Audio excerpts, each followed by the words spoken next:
নমস্কার। আজ আমি বানাবো কই মাছ পোস্ত সর্ষে দিয়ে কই মাছের ঝোল। মাছটা আমি এখানে ভালো করে ভেজে নেব।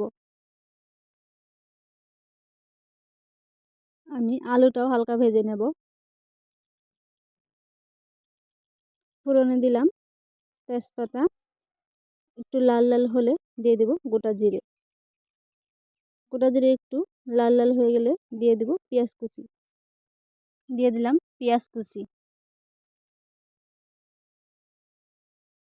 এখন আমি দিয়ে দেব বাটা মশলাটা, পেঁয়াজ, কাঁচামরিচ, আদা, জিরে।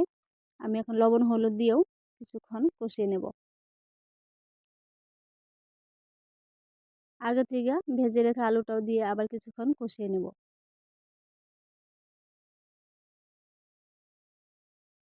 এবার আমি ভালো করে কষিয়ে ঝোল দিয়ে দেব।